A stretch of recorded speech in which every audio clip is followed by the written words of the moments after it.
ಇದ್ರೆ ನಡಿ, ರೋಸ್ ಆಗ್ಬಿಟ್ಟದೆ. ಒಂದೆರಡು ಪೆಗ್ಗಕ್ಕೆ ಮಲ್ಕತ್ತೀನಿ. ನಮ್ಮಜ್ಜಿ ಹುಷಾರು. ನಾವಿದ್ದೀವಿ. ಅಜ್ಜಿ ನಿಮಗೆ ಹೊಡೆದಿರ್ಬೋದು, ಒಯ್ದಿರ್ಬೋದು, ಬಡ್ದಿರ್ಬೋದು, ಆದರೆ ಅದನ್ನೆಲ್ಲ ಮರೆತು ಚೆನ್ನಾಗಿ ನೋಡ್ಕೊಳ್ತೀನಿ ಅಂತ ಹೇಳ್ತಾ ಇದ್ದೀರಾ. ಎಂಥ ಒಳ್ಳೆ ಮನಸ್ಸು ನಿಮ್ಮದು. ಆ ಒಳ್ಳೆ ಮನಸ್ಸು ನಮಗೂ ದೇವರು ಕೊಡ್ಲಪ್ಪ. ನಡೀರಿ. ಹುಷಾರು.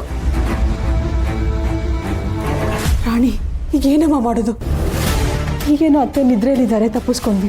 ಎಚ್ಚರ ಆಗ್ಬಿಟ್ರೆ ನಮ್ಮ ಗತಿ ಏನಮ್ಮ? ಅತ್ತೆ, ನೀವೇನು ಹೆದರ್ಕೋಬೇಡಿ.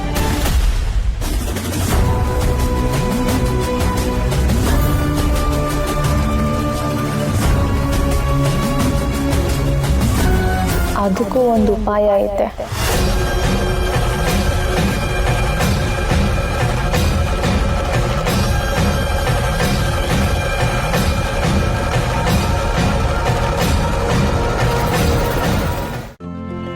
ಇಂದೇ ಡೌನ್ಲೋಡ್ ಮಾಡಿ ಮತ್ತು ನಿಮ್ಮ ನೆಚ್ಚಿನ ಶೋಗಳನ್ನು ಆನಂದಿಸಿ.